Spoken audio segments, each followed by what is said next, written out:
पर आप शिव के पास कब जाते हो? आप मेरे शंकर के पास कब आते हो? आप मंदिर कब जाते हो? जब सारी दुनिया से तुम हाथ पैर जोड़ के थक जाते हो, कोई काम नहीं करता, तब भगवान अब तू ही बच्चा है, भगवान की ओर धक्का खाया, जा कमला और जा जा जा। भगवान कहता है क्यों दूसरे के हाथ पैर जोड़ता फिरे रे ओ भेरू। शंकर को दिखावा नहीं चाहिए। आप तो एक मूंग का दाना भी शिव को चढ़ा रहे हो, आप एक लोटा पानी भी शंकर को चढ़ा रहे हो, आप एक चावल का दाना भी चढ़ा रहे हो, आप एक लोटे में चंदन घोल कर भी शिव जी को चढ़ा रहे हो, शिव उसको स्वीकार करेगा, पर दिल से चढ़ाना। दिल मेरा रख तेरे हवाले, किसी की गुलामी नहीं। आपसे ज्यादा कुछ नहीं बने तो शंकर जी के मंदिर में जाओ और झाड़ू लगाओ, पोछा लगाओ। कितने लोग हैं जिन्होंने शिव महापुराण की कथा सुनने के बाद शंकर जी के मंदिर में जाकर सफाई करना चालू करा? जरा हाथ उठाओ। सभी लोग करते हो? बहुत बढ़िया, नमन करता हूं आपके चरणों को। हर हर महा। कुछ नहीं बने तो शंकर जी के मंदिर में चले जाओ। घड़ी बनाई है शिव जी ने, पल बनाया है शिव जी ने, नक्षत्र बनाए हैं शिव जी ने, शिव महापुराण में लिखा है। विश्वास नहीं हो तो गीता प्रेस गोरखपुर की शिव पुराण लाओ, उसको अच्छे से पढ़ो, उसमें लिखा है घड़ी पल नक्षत्र समय वार तिथि महीना सब शिव जी ने बनाया। जब घड़ी उसने बनाई है तो इसको सही करना है तो कपड़े की दुकान पे मत ले जाओ, इसको सही करना है तो किराने की दुकान पे मत ले जाओ, घड़ी की दुकान पर लेकर जाओ तो घड़ी ठीक हो जाएगी। उसी तरह घड़ी वाला भी कहता है कि 7 दिन पटकना पड़ेगा, मेरे पास में रखी रहने दो 7 दिन तक, 7 दिन तक ये घड़ी मेरे पास में रहेगी, मैं चेक करूंगा, अच्छा करूंगा, उसको सही करके दे दूंगा। तो भगवान शंकर की कथा भी कह रही है जिसकी घड़ी सही नहीं हो पाए, जिसका समय सही नहीं चल रहा हो, तो 7 दिन शंकर की सेवा में लग जाओ, घड़ी सुधर जाएगी। आपकी घड़ी सुधर गई। काल और महाकाल दोनों साथ चलते हैं। शंकर जी काय पे बैठते हैं? बोलो जम के बोलो जरा। नंदी पे। नंदी कौन है? वृषभ। नंदी वृषभ बेल। बेल को क्या कहते हैं? धर्म। धर्म का ही एक स्वरूप है यम। शंकर भगवान को बेल किसने दिया था? स्वयं यमराज। यमराज कहते हैं कि मुझे आपके साथ रहना है, मुझे आप रखो। शंकर जी ने कहा मैं आपको नहीं रख सकता, परंतु यमराज अड़ गए, धर्मराज अड़ गए कि मुझे शंकर के साथ रहना है। तो धर्मराज नंदी बन के शंकर के साथ रहते हैं। तो काल भी साथ में और महाकाल भी साथ में है। तो फिर दुनिया के लोग कितना ही कुछ बिगाड़ लें, जब महाकाल और काल तुम्हारा होगा तो किसके बस की है जीजी कि तुम्हारा बाल बांका कर दे? महाकाल और काल तुम्हारे साथ हो। और डरना मानना नहीं है।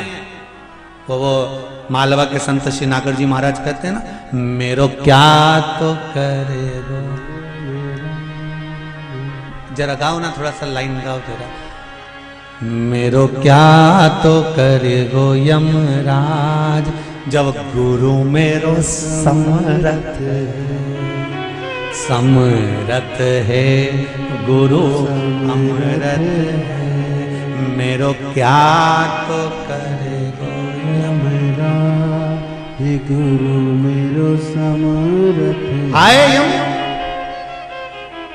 जब दुख की घड़ी आए डरना नहीं है, उस दुख से निपटना है। परीक्षा एग्जाम तो देना पड़ती है।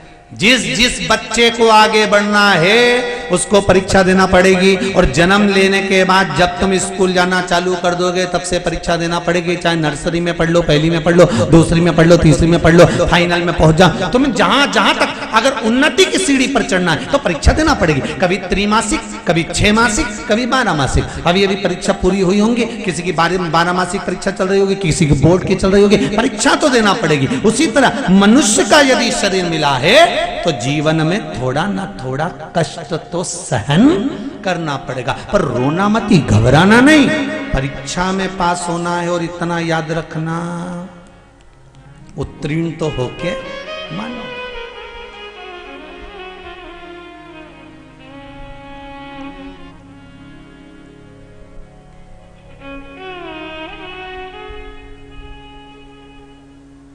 अरे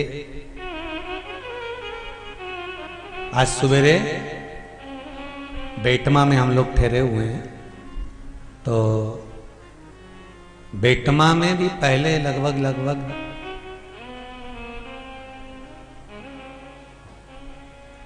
2004 में या 2003 में 2005 में बेटमा में एक बार कथा करी है माहेश्वरी महिला मंडल द्वारा।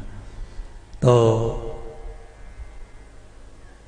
एक बहन ने आज सवेरे बहुत अच्छा प्रश्न किया कि गुरुदेव, प्रश्न हमारा ये है, आप कहते हो भगवान हमेशा आपके साथ में है, फिर दुख क्यों आता है? हमने कहा जी, जो टीचर पढ़ाता है उसी की ड्यूटी परीक्षा हॉल में लगती है कई बार। बोले लगती कि नहीं लगती?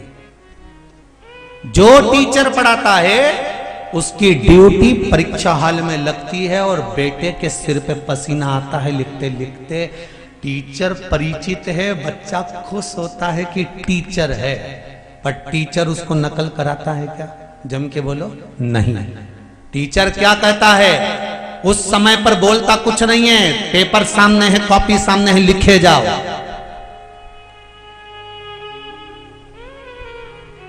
परीक्षा तो देना पड़ेगा, परीक्षा देना तुम्हारा काम है। टीचर भी है। जैसे वो बहन ने प्रश्न किया कि तुम कहते हो शिव साथ में, तो टीचर है साथ में, परीक्षा हाल में टीचर भी है। परीक्षा तुम दे रहे हो, कष्ट तुम्हें झेलना पड़ेगा, पर चिंता मत करना, टीचर इशारे में कह देता है पेपर तू दे, रिजल्ट तो मुझे ही बनाना है, बना दूंगा। परीक्षा तू दे, कर्म तू कर, संघर्ष तू कर, रिजल्ट मैं बनाऊंगा। और मैं जब रिजल्ट बनाता हूं तो अच्छे अच्छे को हिला देता हूं साहब, नीचे की सत्ता को उल्टा पलट देता हूं और ऊपर की सत्ता को नीचे पलट देता हूं। रिजल्ट जब मैं बनाता हूं तो अच्छे अच्छे की सत्ता पलट देता हूं, और कितनों की पलटी है तो कल ही मालूम पड़ गया।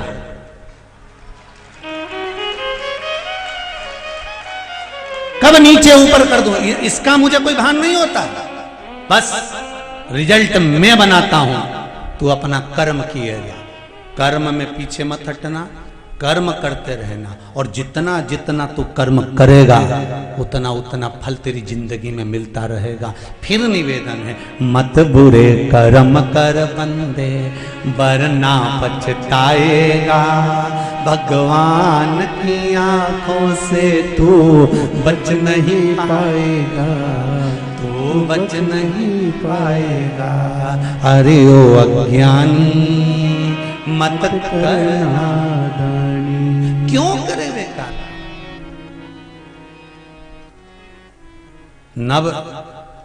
नवभाग पिताजी मेरे हिस्से में तुम मिले हो, युद्ध कर। नहीं युद्ध नहीं करूंगा, अगर युद्ध करता हूं तो उसमें माता पिता का हृदय दुखेगा, अगर युद्ध करता हूं तो उसमें माता पिता का हृदय दुखेगा, मेरे को युद्ध नहीं लड़ना। फिर क्या करें? नाभाग कहता है आप मेरे हिस्से में आए हो, आप मेरे साथ चलो। पिता चले, एक कक्ष में रहने लगे, भूखे रह रहे थे, 7 दिन तक अन्न खाने को नहीं मिला। तब बेटे ने पिता से कहा, पिताजी क्या करूं आप बताओ। पिताजी कहते हैं काम कर, पास में ऋषि यज्ञ करा रहे हैं, पास में ऋषि यज्ञ करा रहे हैं, एक काम कर तू उस यज्ञ में पहुंच जा।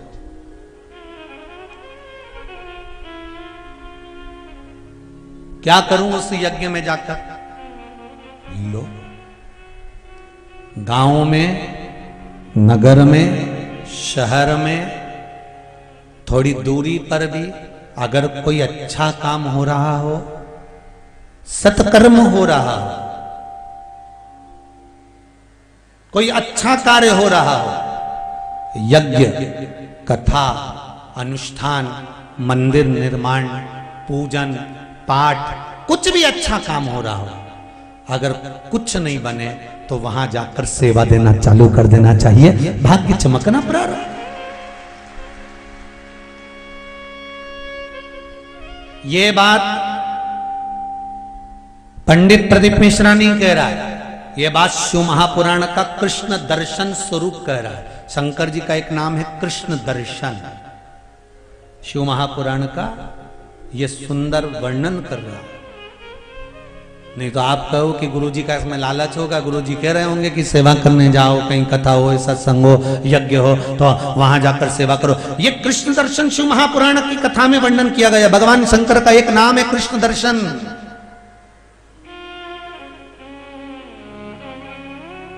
कि सेवा करने पहुंच जाओ।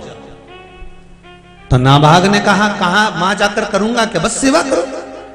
सेवा करने से होगा क्या, जब ऋषि यज्ञ कर कर जाएंगे, जो थोड़ा बहुत बच जाएगा तेरी झोली में डाल जाएंगे। तू तो सेवा कर सेवा तू लगन लगा कर, मन में सच्चा भाव जगा कर, ही की आंखें खोलो रे अब वल्लभ के करो।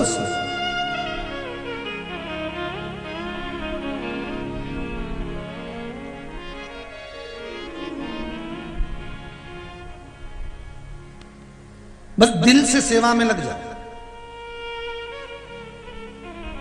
शिव मंदिर में जब भी जाओ, ना निंदा सुनना है और ना निंदा करना है। जहां पर ऋषि यज्ञ कर रहे हो वहां चले जाओ। जहां पर ऋषि यज्ञ कर रहे हो वहां तुम चले जाओ। अब गए, वहां जाकर खूब सेवा करी, खूब सेवा करी।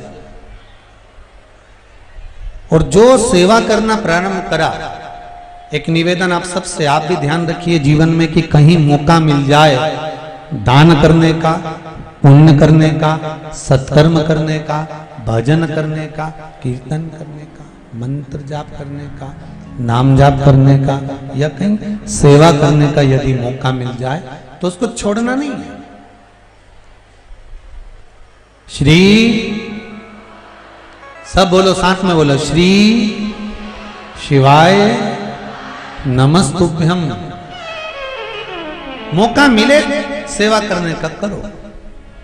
नाभाग ने सेवा करी, सेवा करी, ऋषियों जाने लगे यज्ञ पूरा कर कर। तो ऋषियों ने जो बचा हुआ सामान था, अन्न भाग था, सामग्री थी, वो सब की सब ऋषियों ने नाभाग को दे दी। सारी सामग्री नाभाग को दे दी। अब नाभाग को सामग्री मिल गई, जैसे ही ली वैसे ही भगवान शिव सामने प्रकट हो गए। सामग्री लेते ही भगवान शंकर सम्मुख में प्रकट हो गए। और महाराज, कैसा स्वरूप है भगवान शिव का, कृष्ण दर्शन। शिवजी का जो स्वरूप है उसकी सबसे मुख्य अगर कोई चीज है तो वो है भगवान शंकर के नयन। भगवान शिव के नयन, और भगवान शंकर के जो नयन है वो यहां पर कृष्ण वर्ण के, मतलब काले हैं। इसलिए यहां पर शिवजी का नाम कृष्ण दर्शन पड़ा है। कैसे नयन है भगवान के, जम के बोलो जरा, काले। पूरे नयन मेरे शंकर के काले।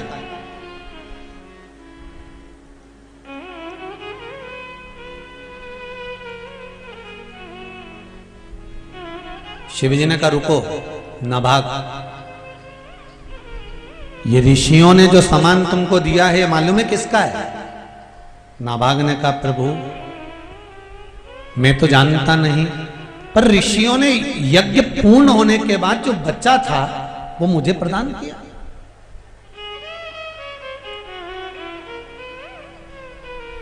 और जब ऋषियों ने मुझे दे दिया तो ये मेरा हो गया। शंकर भगवान कहते हैं नाभाग, आपके पिताजी बड़े विद्वान हैं, जाओ उनसे पूछ कर आओ। मनु से जाकर पूछो कि जब यज्ञ पूर्ण हो जाता है तो यज्ञ में बचा हुआ सामान किसका होता है। जाओ जाओ पता करो। तुम कैसे कह सकते हो कि ये बची हुई सामग्री तुम्हारी है?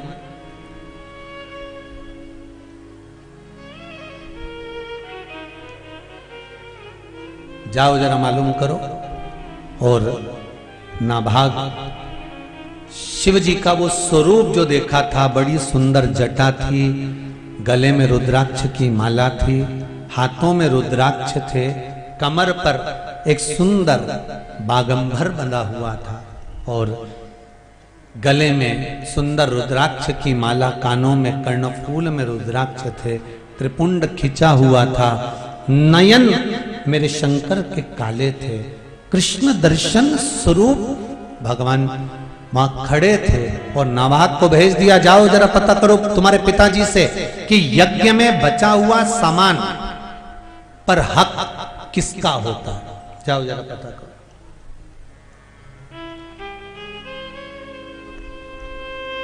अब नाभाग दौड़ कर गए अपने पिताजी के पास में, दंडवत करा, प्रणाम करा। पिताजी ने पूछा, नाभाग तुम आ गए? हाँ, तुम तो कुछ खाने के लिए लेने गए थे, कुछ सामग्री लेने गए थे, ऋषियों ने कुछ दिया नहीं क्या तुमको? नाभाग बोले, ऋषियों ने तो दिया था, परंतु वहां पर कोई एक पुरुष आकर खड़ा हो गया है, जटा बंधी हुई है, त्रिपुंड लगा हुआ है, गले में रुद्राक्ष की माला है, हाथों में रुद्राक्ष है, कमर पर सुंदर आनंद में एक बागंबर बंधा हुआ है और बड़ा सुंदर स्वरूप है, बस आंख काली है। कर्पूर गौरम कर्णावतारम, नेत्र काले हैं बस, शरीर बड़ा सुंदर, रुद्राक्ष धारण करे हुए। पिताजी वो कह रहे हैं कि यज्ञ में बची हुई जो सामग्री होती है वो मेरी होती है, यज्ञ में बचा हुआ सामान सब मेरा है, ऋषियों ने मुझको दिया है और वो कह रहे हैं कि मेरा है। अब आप बताओ मैं क्या कर सकता हूं। इतने में मनु ने कहा, रुको, वो कोई साधारण नहीं है, वो रुद्र है, उसके पास जाकर निवेदन करो, उसका है। यज्ञ में बचा हुआ सामान, यज्ञ में बची हुई सामग्री, अनुष्ठान करने के बाद बचा हुआ जो सामान होता है वो रुद्र का होता है, वो शिव का होता है,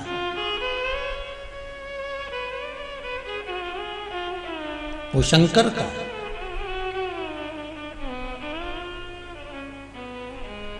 आप चरणों में उनके प्रणाम करना और प्रणाम कर करके देना, ये आपकी सामग्री है, आप रखिए, बस इतना कह देना। एक भोले से व्यक्ति को, एक साधारण से भोले से व्यक्ति को, बिल्कुल सहज सरल व्यक्ति को आप कुछ सामान थोड़ा ज्यादा उठा कर दे दो तो वो लेकर नहीं जाएगा। अरे इतना सारा कैसे ले जाऊंगा, आप तो अपने पास रख लो, मुझे नहीं चाहिए इतना।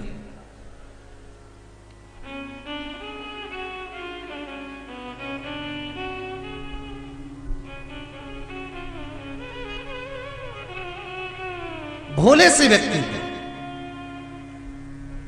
जिसमें विवेकता नहीं है, केवल समर्पण है, केवल समर्पण, उसको अगर ज्यादा सामान दे दोगे तो वो लेगा नहीं। शिव भोले हैं। नाभाग, तुम्हें जो ऋषियों ने सामान दिया है वो ऋषियों का सामान आप जाकर दे दो उनको, ठीक है पिताजी? और ऋषियों का बचा हुआ सामान जैसे ही रुद्र को दिया, शंकर को दिया, रुद्र के पास जैसे ही सामान आया तो भगवान कृष्ण दर्शन ने कहा, शिव ने कहा, ए नाभाग मुझे अब ये नहीं चाहिए, तुमने एक बार अगर मुझे दे दिया तो ये अब तुम्हारा ही हो गया, क्योंकि शिव के पास जो है वो जनमानस के लिए। शंकर के पास में अगर कोई सामग्री है ना तो वो शिव के हित की नहीं, संसार के हित की है। चंद्रमा जगत के लिए, राहु केतु रुद्राक्ष सब जनमानस के हित के लिए। मेरे पास मेरे हित के लिए मैंने कुछ नहीं रखा।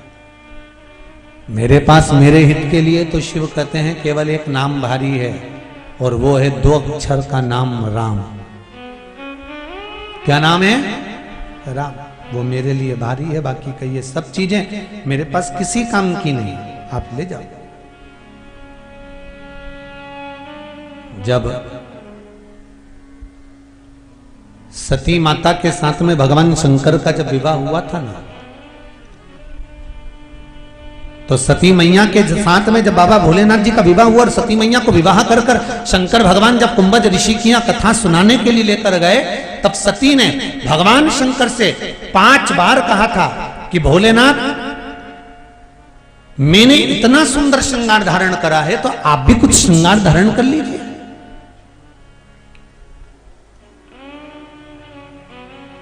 आप भी तो कुछ पहनिए, आप भी तो कुछ श्रृंगार धारण कर लो। शंकर भगवान कहते हैं, सुनो सती,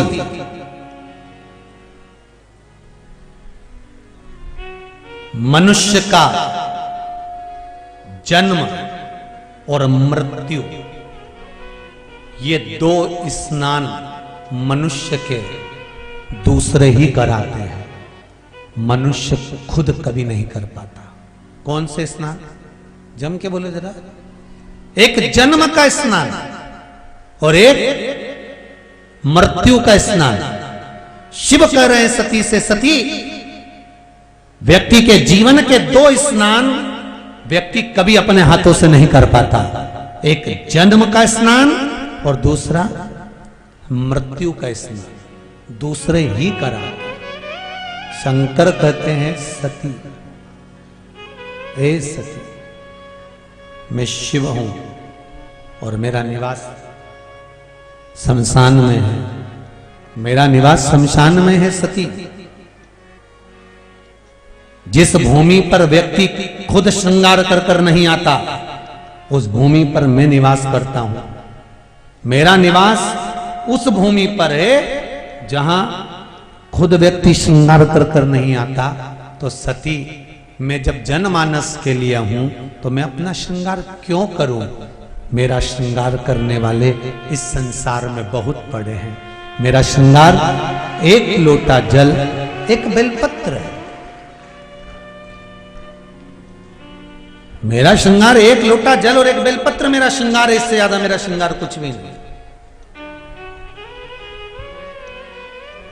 और बाकी के श्रृंगार से मुझे मतलब है भी नहीं। सती मैया बड़ी बड़ी बड़ी अचंभे में पड़ गई और सती माता ने कहा, आप अपना श्रृंगार नहीं करोगे? हाँ, मुझे श्रृंगार की जरूरत है क्या?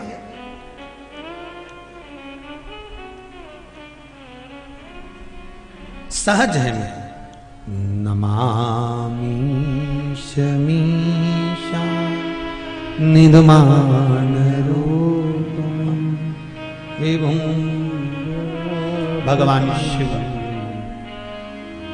आनंद की राशि है मेरा शिव, उसको श्रृंगार की जरूरत नहीं है। कितनी बार श्रृंगार शिव जी का होता है और कितनी बार एक जनी चंदन लगा कर गया, दूसरा फिर पीछे से पहुंच गया, 1 लोटा पानी चढ़ा कर आ गया, श्रृंगार फिर चले गए। फिर कोई श्रृंगार कर गया, फिर कोई पानी चढ़ा कर चले गया, श्रृंगार फिर चले गए। शंकर का मंदिर, शिवालय, शिवलिंग ये बार बार बताता है कि श्रृंगार करा किसी ने, पानी चढ़ाकर कोई चले गया, फिर भी मैं नाराज नहीं हुआ। उसी तरह संसार है, आपने बहुत सारा अच्छा करा, उसके बाद कोई पानी चढ़ाकर चले जाए तो चिंता मत कर। शंकर भगवान का शिवलिंग ये बताता है कि आपने श्रृंगार करा, आपने कथा करवाई, सत्संग करवाया, मंदिर स्मरण, पूजन, पाठ, आराधना सब कुछ कराया, तुमने दुनिया भर का काम करा, कहीं का आएगा? कोई आ गया और तुम्हारे करे धरे पर 1 लोटा, जम के तो बोलो, पानी डाल गया। घबराना नहीं, रोना नहीं, चिंता मत करना। पानी डालने वाले पानी डालकर जाएंगे, चिंता की बात नहीं है। फिर कोई आएगा, फिर चंदन लगाकर चले जाएगा, फिर श्रृंगार कर जाएगा। हारना नहीं। शिव जी के मंदिर में रोज श्रृंगार हो रहा है 15-15 मिनट में। बोलो रे जी हाँ, सही है कि गलत है? आप लोग तो पशुपति व्रत करने जाती हो तो श्रृंगार कर कर आती है, इतने में दूसरी आ जाती है, फिर वो पानी डाल के चली जाती है, तीसरी आती है, फिर पानी डालकर चली जाती है। कितनी बार शिव का श्रृंगार होता है, कितनी बार बिगड़ जाता है। उसी तरह मनुष्य कितनी बार अच्छा करने का प्रयास करता है, फिर कोई पानी डालकर, बुराई कर कर, अपशब्द कहकर, ताने देकर, गालियां देकर उस अच्छे काम पर लोग पानी डालने का प्रयास करते हैं। घबराना नहीं। शंकर कहते हैं मैं नहीं घबराता, तो तू क्यों घबराता है? मैं तेरे भीतर हूं, फिर श्रृंगार होगा, फिर आगे बढ़ेंगे, फिर तरक्की करेंगे। क्यों घबरा? तू रहे शिव जैसे। समय आया, जो सती माता जलकर भस्म हुई थी वो हिमालय राज के घर में प्रकट हुई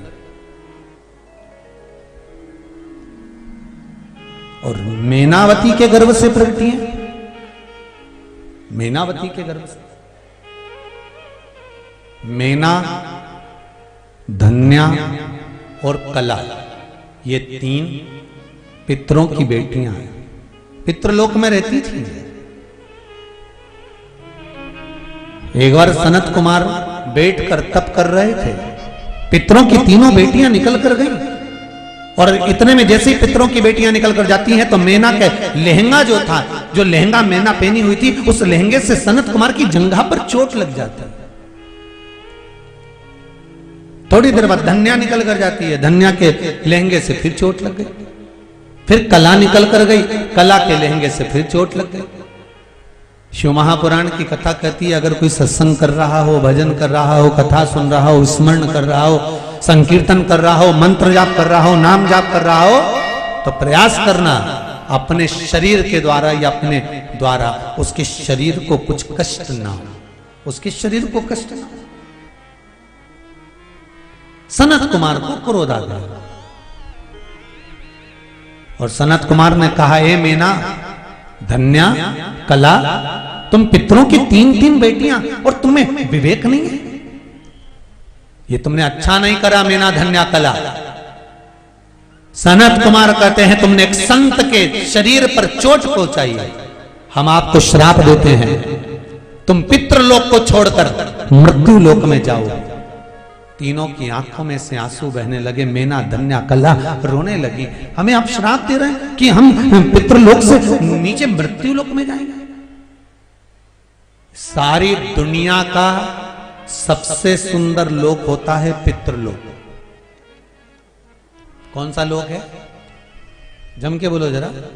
पितृलोक। पितृलोक कौन सा? जहां पर हमारे पूर्वज प्राण त्यागने के बाद जाते हैं, पितृलोक में रहते हैं। वो सबसे सुंदर लोक है। पितृलोक सुंदर क्यों कहा गया है? तो शिव महापुराण की कथा कहती है पितृलोक इसलिए सुंदर है कि जितनी देर तक घर का व्यक्ति शिव महापुराण की कथा में बैठकर कथा सुनता है, उतनी देर तक वैकुंठ अधिपति भगवान विष्णु हमारे पितरों के कंधे पर हाथ रखकर कथा श्रवण करते हैं। इसलिए पितृलोक की विशेषता। अब आप लोग कितने लोग कथा को श्रवण कर रहे हैं जरा देख लीजिए।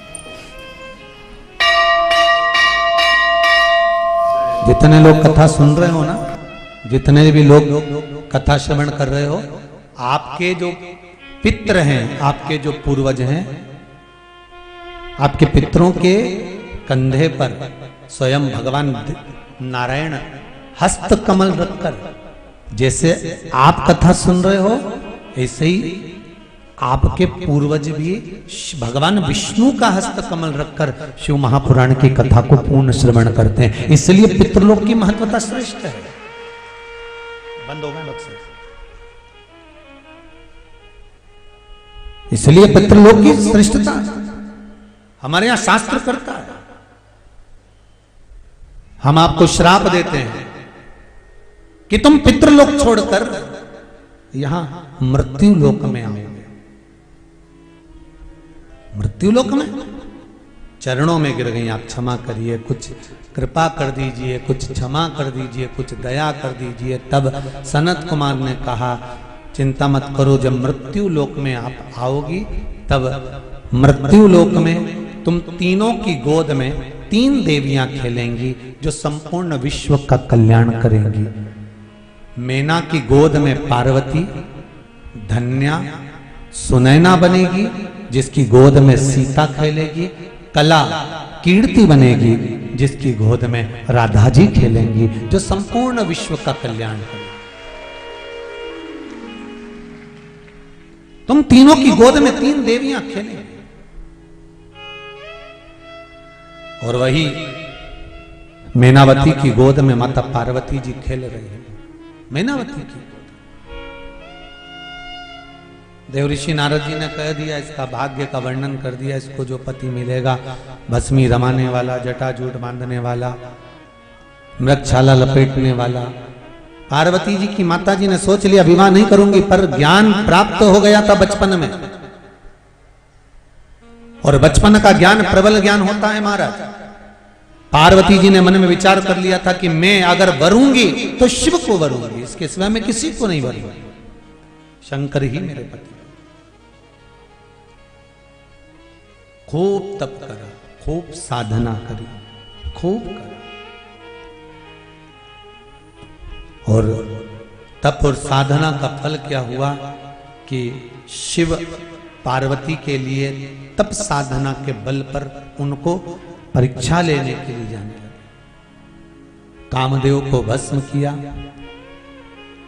अभी होलिका अष्टक चल रहा है, होलिका अष्टक चल रहा है ना। ये जो होलिका अष्टक है ना, जो 8 दिन होलिका अष्टक के जो रहते हैं, इसमें कोई शादी विवाह आदि कादिक जो शुभ कार्य होते हैं, मकान का प्रवेश मुहूर्त, ये नहीं होते। उसका कारण क्या है? क्योंकि जिस दिन फागुन के शुक्ल पक्ष की अष्टमी पड़ी थी, उसी दिन कामदेव जलकर भस्म हुआ था। और कामदेव जब जलकर भस्म हुआ था तो 8 दिन तक कामदेव की धर्म पत्नी रति रो रो के बेहाल हो गई थी, और देवताओं के दरवाजे पर जा जाकर अपना माथा रगड़ रही थी कि जब तक मेरा पति नहीं मिलता तब तक मृत्यु लोक में मैं सत्कर्म नहीं होने दूंगी। इसी को होलिका अष्टक कहा गया। रोती रही रहती, आंखों से नीर बहाती रही रहती। भगवान विष्णु के पास में भी गई, वहां जाकर निवेदन करा, प्रभु कृपा करिए, मेरा पति चले गया है, उसके लिए कुछ कृपा कर दीजिए। भगवान विष्णु ने कहा मैं कुछ नहीं कर सकता, आप देवाधिदेव महादेव से निवेदन करोगे तो ही काम होगा, क्योंकि जन्म देने वाला शंकर है तो मारने वाला शंकर है। जन्म, मरण और परण, ये 3 शिव ने अपने पास रख रखा, आप उससे कहो जाकर। महाराज शिव महापुराण की कथा कहती है, जीवन में डॉक्टर ने कह दिया, डॉक्टर बोल दिया कि अब इनकी अंतिम समय चल रहा है, घर ले जाओ सेवा करो। डॉक्टर कह दिया कि घर ले जाओ सेवा करो, पर एक बात याद रखना कि लेकर तुम चले भी गए, पर जब तक उसके यहां से नहीं आएगी ना, तब तक बड़ा मुश्किल है। चाहे 50 बार गीता जी सुना दो, चाहे 10 बार गजेंद्र मोक्ष की कथा सुना दो, चाहे 5 बार तुम गंगा जल पिला दो। अपने को लगता है कि डोकरी निपट गई, जमीन पे सुलाया, 15 मिनट में फिर जिंदा हो गई, फिर जिंदा। अब मन करता है कि बताओ अभी तो मरी नहीं, प्राणी नहीं छूटे। खूब लोगों ने कहा था खूब उम्र है, खूब लंबी उम्र है, क्या रेखाएं, खूब जिएगा, खूब लंबी उम्र होगी, खूब लंबी उम्र होगी, और मालूम पड़े शरीर छूट गया, प्राण चले गए। जन्म, मरण, परण 3 शिव के हाथ में है। कोई दूसरा उसको संभाल नहीं सकता, कोई दूसरा उसका वर्णन नहीं कर सकता। जन्म, मरण, परण ये शंकर ने अपने पास में रख रखा है, इसको कोई साध नहीं सकता, इसको केवल शिव ही साध, शंकर ही साध।